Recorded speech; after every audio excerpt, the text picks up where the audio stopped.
aujourd'hui, ils ont 10 hectares de pâture accessibles liés autour du bâtiment, qui est d'une pour leur bien-être et aussi qui fait partie des engagements qu'on a au niveau de notre laiterie, qu'ils aient un accès au pâturage pendant 150 jours. Bienvenue sur le podcast de Ceux qui font le lait, un programme proposé par la Fédération nationale des producteurs de lait. Bonjour à tous, bonjour à ceux qui font le lait. On est aujourd'hui avec Thomas Maubuisson qui est installé en élevage laitier du côté de Vendôme. Thomas, est-ce qu'avant de nous parler de ton installation, tu pourrais nous faire un petit peu part de ton parcours ?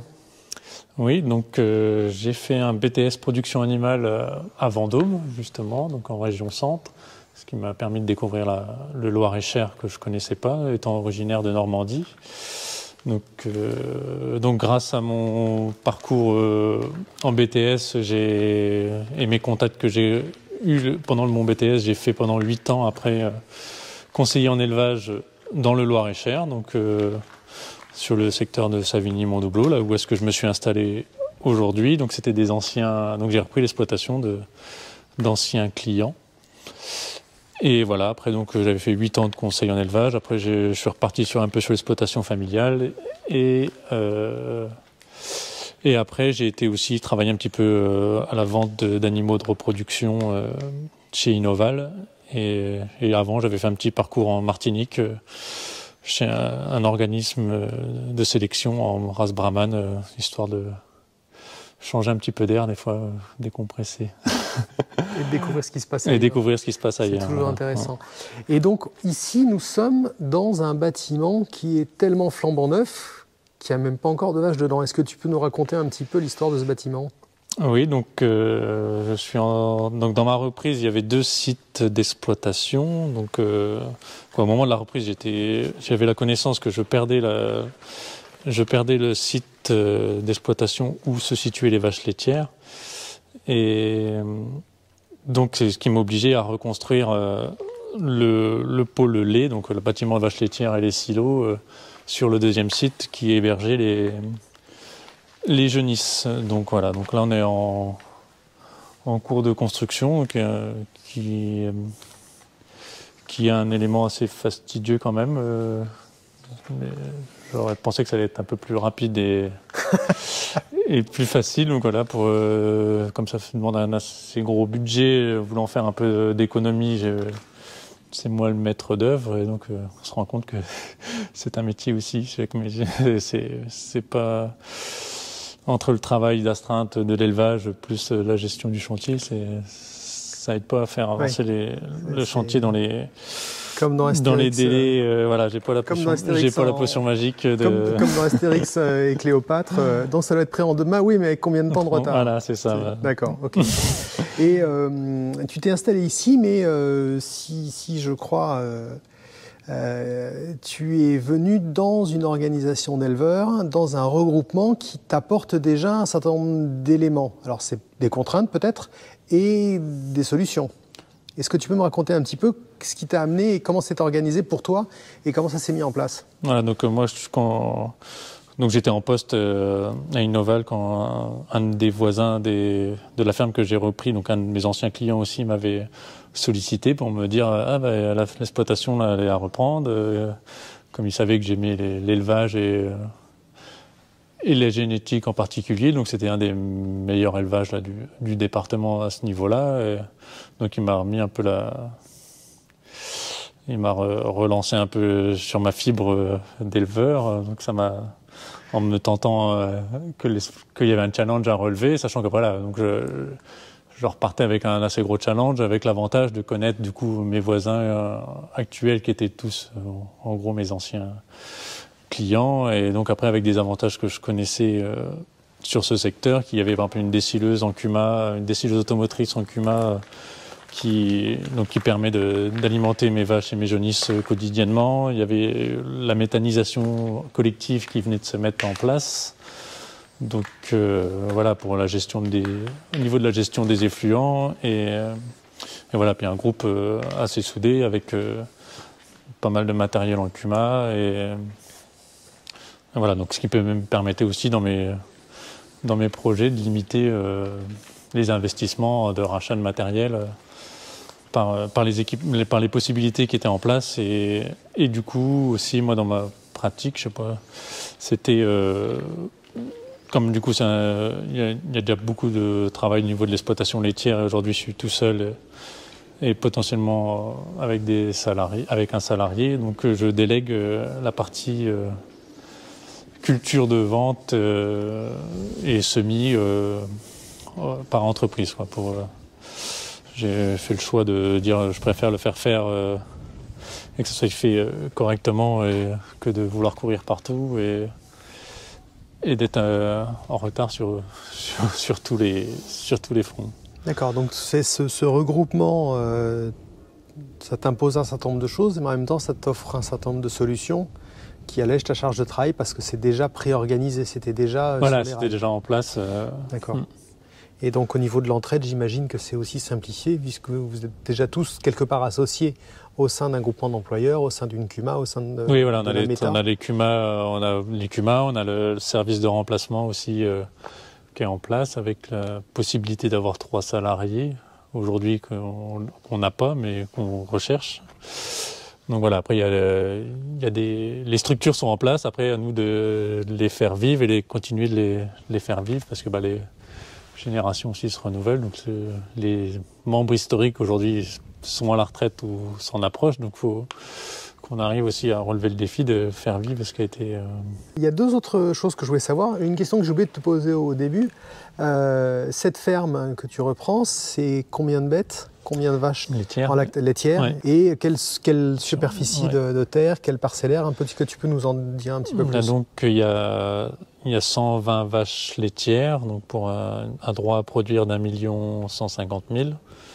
Donc on livre à la fromagerie Belle. Et il y a donc 120 vaches laitières avec une centaine de jeunisses de renouvellement, avec une partie qui est vendue justement soit en jeunisse gestante ou en vache en lait. Je n'ai pas besoin de toutes les jeunisses pour le renouvellement, mais il y a une partie qui permet de valoriser un peu la génétique en place. Et donc il y a 145 hectares avec 50 hectares en gros de culture de vente de blé ou d'orge et 50 hectares de maïs en silage et 45 hectares de prairies. Donc en termes d'autonomie, en autonomie fourragère, normalement je suis autonome. En fourrage, après donc tout ce qui est azote, j'achète. Mais bon, après on reste quand même assez prudent au niveau de l'autonomie alimentaire parce qu'on rencontre plusieurs années de sécheresse et tout ça. Donc quand on mise quand même sur les stocks, cette année c'était une année très très moyenne. L'année dernière était plutôt bonne, donc ça m'a permis d'avoir un peu de stock, mais pour autant, des fois on achète des sous-produits comme cette année de la pulpe de betterave pour sécuriser les stocks et pas être arrivé ric-rac au mois de septembre au moment des ensilages, sachant qu'il y a quand même quelques vaches à nourrir et si on veut pas faire trop de perturbations alimentaires, s'ils ont que de la paille à manger au mois d'août, ça ira pas. C'est bizarre. Parce qu'ici, la paille, c'est pas ce qui manque, parce on est proche on est dans une région quand même plutôt assez céréalière à la base. Donc nous, par rapport à d'autres régions, on n'a pas les problèmes d'approvisionnement éventuellement en paille. Bon, je suis autonome en paille aussi, mais voilà, ici c'est plus éventuellement des fois les maïs du coup on n'a pas d'irrigation. Donc là cette année j'ai fait 7 tonnes de matière sèche en maïs, donc au lieu d'une année normale, on est peut-être à 11 ou 12 tonnes, à peu près. Oui, ok. Et je me suis laissé dire qu'il n'y a pas d'installation réussie sans une implication intelligente des cédants. Est-ce que tu peux nous raconter un petit peu comment ça s'est passé pour toi et ce que quelque part tu leur dois dans la réussite de ton installation ? Oui, donc les cédants, donc j'ai remplacé trois associés, ils étaient 3 associés, 2 frères et un tiers. Donc déjà ils ont eu la volonté de céder, retrouver un repreneur en élevage laitier, parce qu'ils avaient d'autres propositions pour reprendre les cultures, les surfaces qui étaient pratiquement toutes labourables. Donc